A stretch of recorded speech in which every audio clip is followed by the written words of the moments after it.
Hello, ladies and gentlemen. Thank you for joining. This particular update is, you guessed it, story time. This particular story relates to a question that someone asked me this week regarding how do I stay eating so healthy year-round the majority of the time.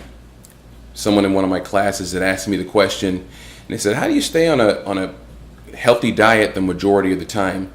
And little do they know, I have my indiscretions rather, and I have my temptations just like they do, and I have my foods that aren't so healthy that I like to indulge in once in a while. But that's for another episode. For this episode, I'm going to get into why this lifestyle is a little bit easier for me, and it has to do with something that was in the environment that I grew up in. And it has to do with my mom. My mom was a very resourceful person growing up. We had a large family.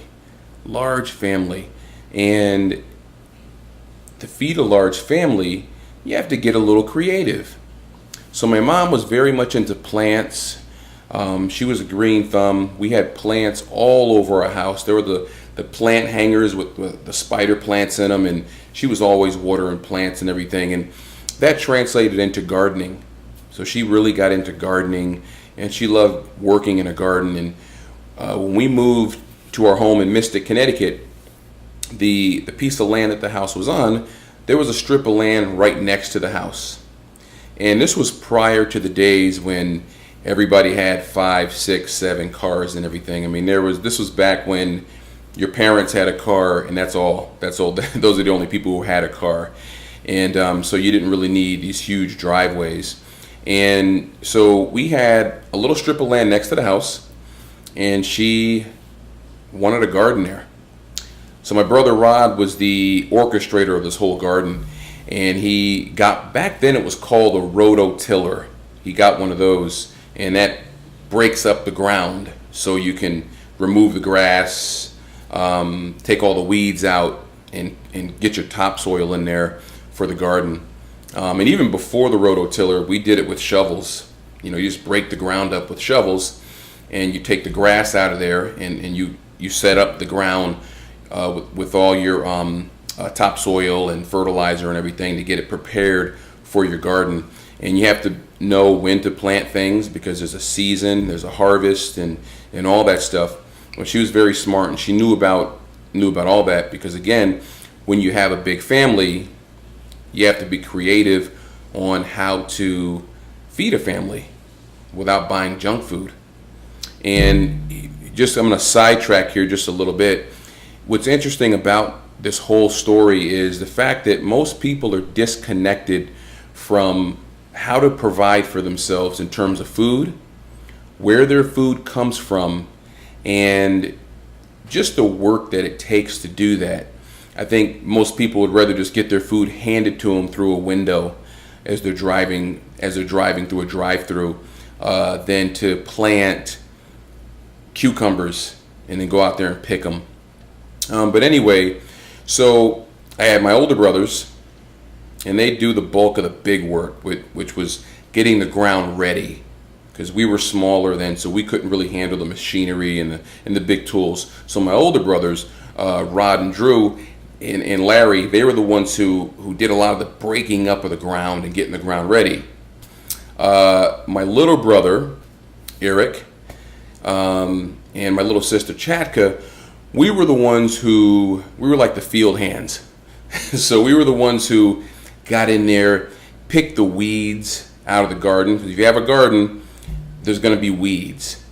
And if you don't get those weeds out of there, they will kill the harvest. It'd be something as simple as just grass. And you had to get that grass out of there or it will kill the harvest. And back east, the grass was very strong. It wasn't like the grass here on the East Coast. It's basically planted inside of sand. You could walk up to any yard out here and just grab a handful of the grass and pull it out and it will come out. Back east, you can't do that. And so we had to get in there and do what we call weeding the garden. And that was our activity when we got off the school bus, was weeding the garden. And I'll be honest with you, back then we considered that work. We're like, wow, this is work. We don't want to weed the garden because we would rather watch cartoons, or play on a water slide, or just mess around. But my mom was all about teaching work ethic. She didn't allow us to just sit around and do nothing. There wasn't a whole lot of idle time in our home in terms of just sitting around and doing nothing. It was always, okay, what are you learning, and what are you going to do, and what skills are you going to cultivate? So being out there in that garden taught me the foundation of hard work, number one.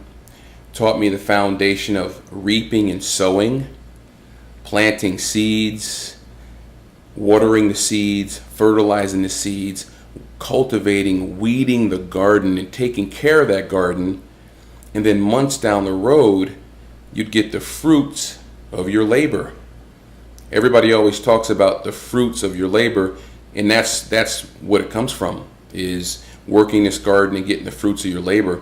So getting back to the whole point of this, with that person asking me that question about where my healthy eating habits came from, well, that's primarily where they came from. They came from growing up in a household with a big family, and again, you can't just afford to go out and buy junk food and all that, because the junk food back then cost more, and it just wasn't feasible. So we grew everything. We had cucumbers, carrots, strawberries, corn, zucchini, bell peppers, hot peppers, watermelons, squash, green beans.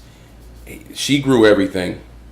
There was nothing that she didn't grow in that garden. Matter of fact, we even had sunflower seed plants. I mean, there was everything grown in that garden, and we ate the food that came out of that garden. And it was such a diverse amount of food and a diverse harvest that a lot of the food, she canned it. And back then it was canning or jarring. They called it canning, but it was really jarring, where you had your mason jars, you sterilized them in hot water, and then you picked the harvest, because you weren't going to eat all that, and then you canned it and you stored it for later. So again, this was living right off of the land. And it's a lost art, because I don't really know too many people now that actually have a garden that they live off of. I know one person out here in Los Angeles that has a garden in their backyard that they actually pull food out of. And the interesting thing about that is, knowing where your food comes from and eating food that comes straight out of the earth, which was very natural, and you had to eat what was in harvest. So it wasn't like there were vegetables that were in the store year round back then. It was always about what was in harvest. But now that with all the GMOs and all the mass production in greenhouses, they're able to produce foods year round. But there was a time when we would ask for a certain vegetable. My mom would say, that's not in season now. And you just couldn't get that vegetable. So I just wanted to bring that story up and talk a little bit about that. It was one of those things that back then, again, as a kid, if we had a choice between working in the garden or being inside watching Tom and Jerry, we would have rather have been in the house watching Tom and Jerry than in the heat picking weeds. But now that I'm an adult and I have these healthy habits, it's not hard to tell where those healthy habits came from. They came from a foundation that was built many years ago.